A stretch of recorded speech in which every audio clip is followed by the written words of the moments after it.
Halito, and welcome to Native Chalk Talk, a podcast by natives for all. Here we're keeping our native ancestors' stories and history alive, while also sharing with you our native culture, traditions, and more. I'm Rachel Youngman, a Choctaw originally from Anadarko, Oklahoma. I hope you'll enjoy this journey with me as we learn from our Native American guests. And I hope you'll do me a favor. Feel free to like and share these episodes. I so appreciate it. Yakoki.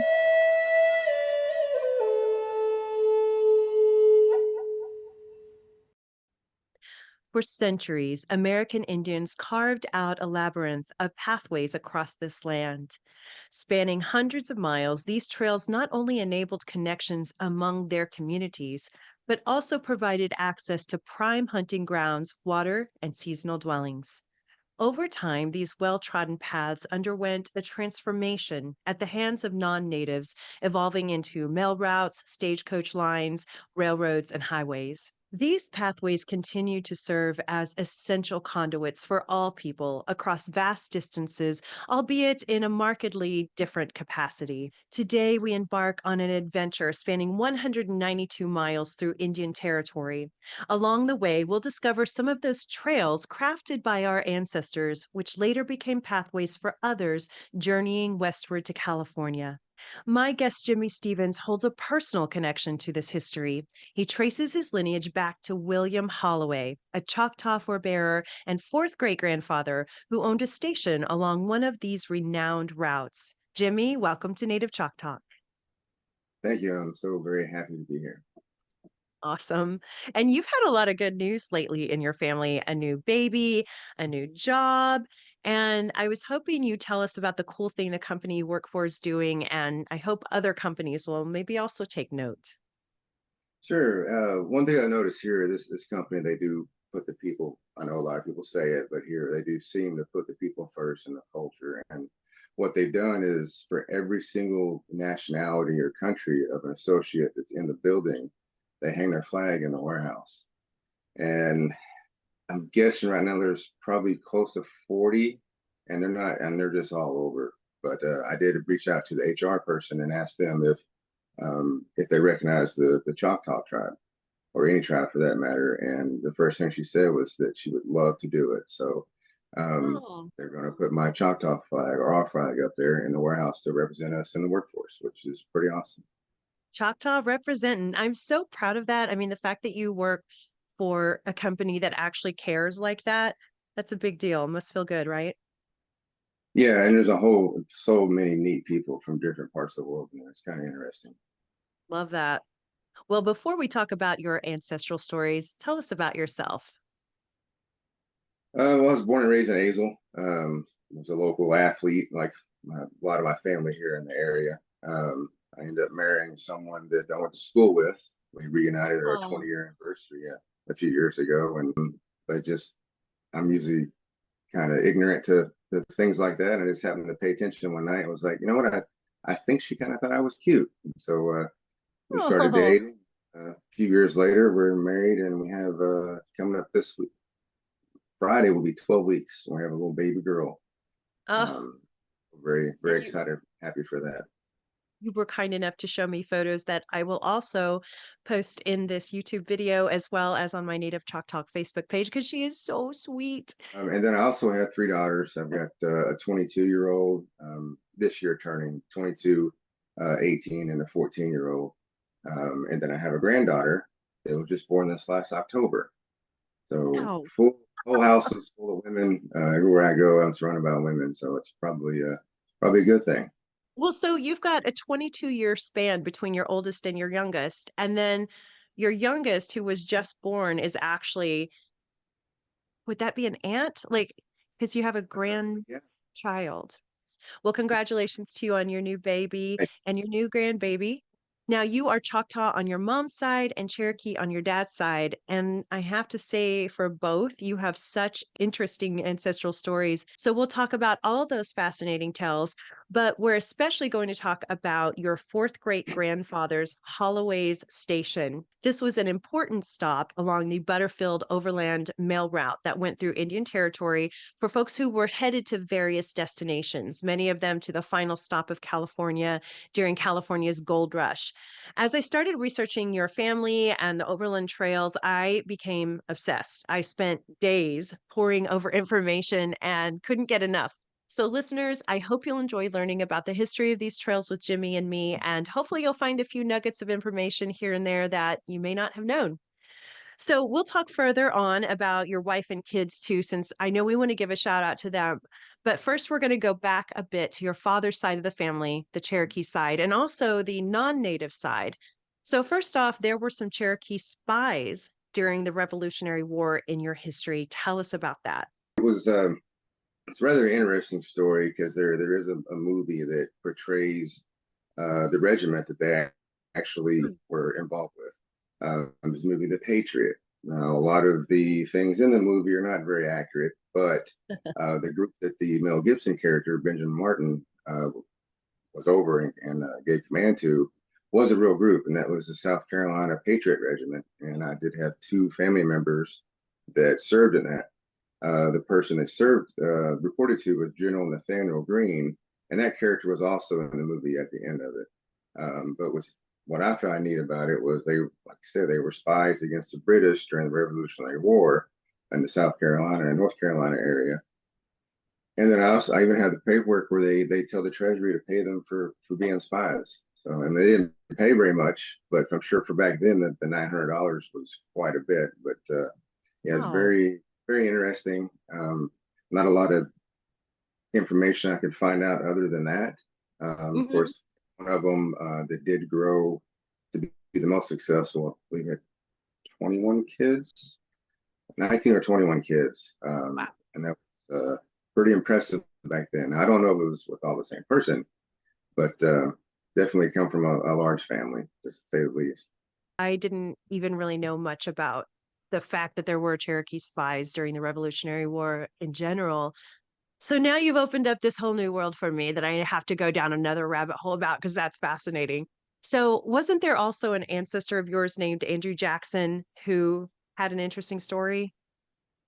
Yes, he was one of it was Andrew Jackson Brown, and then he was one of the spies that was actually involved. Him and um, his brother they just called John Cherokee Brown, as he was older, and I believe he made it to colonel, and he actually retired from the military as of an old age, so to speak.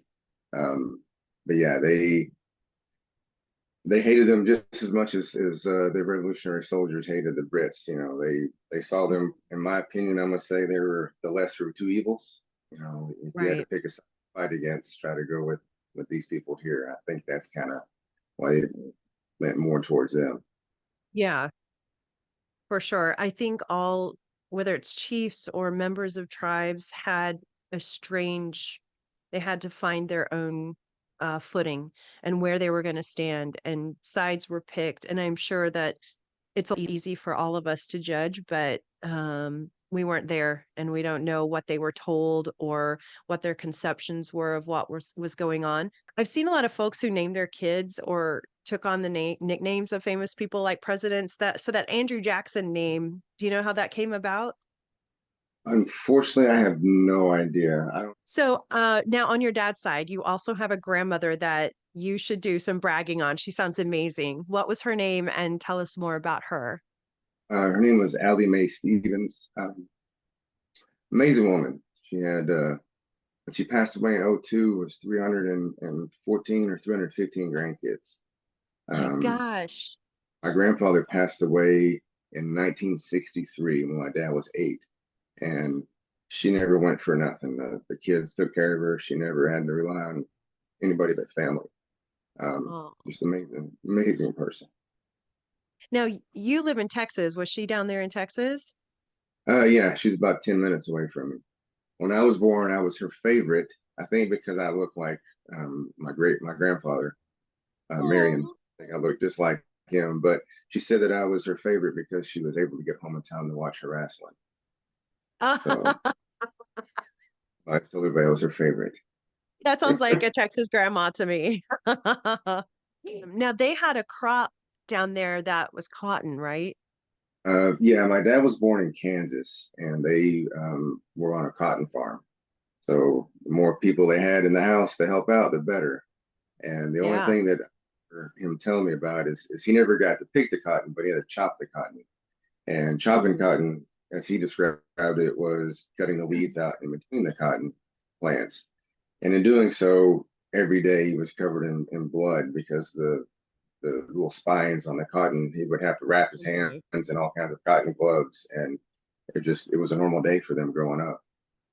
So he used to remember they would get done that, and his dad would come driving in on the tractor with some little rabbits he found out in the field, and they'd bring them home and keep them.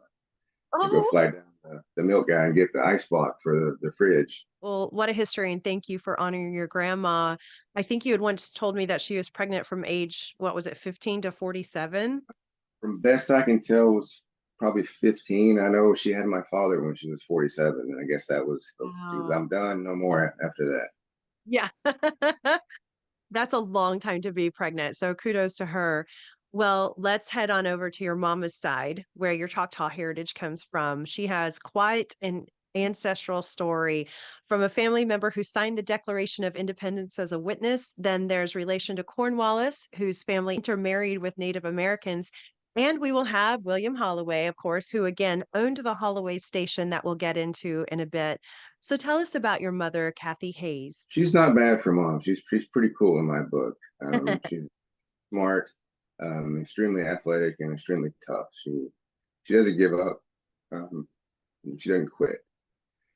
She was born in California, and out there she was extremely smart on the books, and she was extremely talented on the basketball court. So, being 5'4", 5'5", maybe, she was still tall enough to play with the big girls, so to speak, and was actually in the Who's Who book back then for her athletic ability and her academic ability. She moved out Nice. here her in her high school days, and then that's when she ended up meeting my dad and decided I guess she'd keep him around a little bit, and then had me and my little brother. Now, her father had an interesting story too, right? Yes, he was a horse jockey. I don't know a whole lot about him.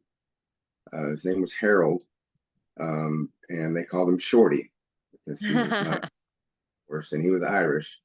And one of my uncles has a whole wall in his house where it's just nothing but pictures of my grandfather either on a horse coming down the straightaway or in the winner's circle. Yeah. So he was very, very, very good at his job. Um, and what caused him to lose that job, it was the first year that they started offering insurance for the riders, and his horse went down during a race and he shattered his hip. So Oh he was no. okay, but he could no longer ride. And somehow, I'm not sure how, but despite the fact that he was illiterate, he was able to go on to be a foreman of a construction company because he had an uncanny ability to read blueprints. So he could read the blueprints and he could direct the workers where they needed to go, and he lived his life doing that. And unfortunately, I never got to meet the man myself before Mhm. he passed away. And then her stepdad, Richard Morrison, he went by Dick. Um, he was the only grandfather that I actually ever met and knew, and had no idea that he wasn't my natural grandfather or biological grandfather because he didn't care. Um, Mhm. when I Aw. told him that he was the best grandfather in the world, he simply asked me why. I said, because he didn't have to be. And he told me to shut up. But yeah, Nice. he definitely, he did not see a difference in that family, that part of the family. But he was an architect out in California. Mainly, he did steel beam architect, but for the longest time, he actually was contracted to do work on Disneyland. So he didn't Oh. create the rides, but he was able to put them on paper so that people can go build them. And one of his favorite rides that he liked the most, because it was also the most challenging, was the teacups. So He if you've worked on ever the seen the teacup teacup, rides? that was his favorite one. Oh So my if you've gosh, ever that's been amazing. ever seen them, then my grandfather was the one that helped make that possible. And he said that that was his favorite one to work on? I think it was his favorite because it was also the hardest. Because he said that you couldn't tell it, but there was no straight lines on it. So the whole Ah. inside, middle, out, top, bottom, it was all curved, and it took him the longest to get that corrected because if he had didn't have it just right, it'd fall apart under the weight or the stress, even as slow as they turn. So I think that was his favorite because it was probably the most challenging that he had to do. Kudos to your step grandfather. What an amazing story, and so lucky. We'll be back after this quick break. Are you in the medical field looking for your next opportunity? Listeners, I'm proud to introduce you to Native American veteran owned staffing company Worldwide Medical Staffing. Owner and CEO Jackson Weaver is a citizen of the Choctaw Nation of Oklahoma and is a service-connected disabled veteran, where he and his team staff for commercial healthcare and government entities such as the Department of Defense, Department of Energy, and DHS, and specialize in staffing Indian Health and VA hospitals nationwide. Isn't it nice to know that our veterans are being cared for by staff who have been handpicked by a veteran who's been in the staffing business for 17 years? Healthcare job seekers, check out these open jobs on www.medical.com. If you're seeking temporary, long-term, or permanent placement of physicians, advanced practice, registered nurses, and more, check out www.medical.com. And Yakoki to our medical professionals and to those who have served our country. I really wanted to understand the history of the Overland Trails, so I did some research that took me down some rather interesting rabbit holes that I followed into the wee hours of the night. I had pages and pages of information, but I've tried to simplify it for all of us. If you think about it, these trails were the groundwork of connection to different parts of the country. But even then, some of the trails are owed to the indigenous people who had already created portions of these paths for centuries. So there were the overland stage lines, trails, and mail routes that went through different parts of the country. According to Merriam-Webster Dictionary, overland means by, on, or across land, and going over the land instead of by sea. During the 1820s, the Overland Trail had been routed by trappers, American Indians, and explorers. And during the 19th century, the Overland Stage Line, as it was also termed, carried passengers by stagecoach and wagon. In the 1860s, the routes especially carried folks through central Wyoming on the California, Mormon, and Oregon trails. But let's talk about how the Overland Stage Company started out. A guy named Ben Holliday started the company, so I decided to look into him a little further and found some interesting nuggets. By the way, don't get Ben Holliday mixed up with William Holloway, which is Jimmy's ancestor, two different guys. Ben Holliday was known as the Stagecoach King because of his stagecoach businesses and lines covering 2,670 miles. And he was especially instrumental in getting people to California during the 1849 gold rush. Wells Fargo covered the western half of the route, and Ben covered the eastern half. Benjamin Holliday was born in 1819 in Kentucky, and he got his start in 1862 when he acquired the Pony Express and started the overland stage route that went along the Overland Trail, a route he utilized in order to avoid Native American confrontations, to carry mail to Salt Lake City, Utah. The route ran from Atchison, Kansas to Colorado, then to southern Wyoming, and joining back into the Oregon Trail at Fort Bridger. In the book, The Bridger Pass Overland Trail, Herb, Brown, and Hughes wrote, stations were located approximately every 10 to 15 miles apart and stocked with the finest horses, mules, tack, and coaches. The larger places called home stations, located approximately every 50 miles, where the driver's route ended, were built to accommodate travelers with meals and overnight lodging and had a telegraph station. The smaller or swing stations built on 1/4 to 1/2 acre plots just provided fresh teams for the coaches. Can you imagine riding in a stagecoach or wagon across those long treks of dusty roads facing the weather elements and robbers, much less going across bumpy terrains? Riding in a stagecoach entailed 3 passengers across each seat, and there were sometimes 6, 9, and 12 passengers riding on those leather seats. And so they'd stop along the way for meals twice a day, about 40 minutes at a time, at various places designed to serve their needs. The stagecoaches would run day and night, y'all. How exhausting. Thank goodness for my Ford F-150 that gets me around smoothly and with AC. With all of these trails and settlers' homes infiltrating the plains, buffalo herds began to shift, which meant Native Americans followed the herds into northern Colorado and Wyoming, causing conflict. Forts were erected in the 1860s to eliminate the Sioux raids on the travelers. In 1865, after the Sand Creek Massacre, the Sioux, Arapaho, and Cheyenne burned down ranches and stagecoach stations to make a statement against the U.S. Army. Old Ben eventually sold the routes in 1866 for $1.5 million to Wells Fargo. And in 1869, it ceased operation when the mail started servicing instead through the First Transcontinental Railroad. His timing and selling was ideal, considering only 3 years later, the stage line ceased to operate. Being the big transportation entrepreneur that he was, Ben then moved to Oregon in 1868 to work on construction of a railroad, the Oregon and California Railroad Company.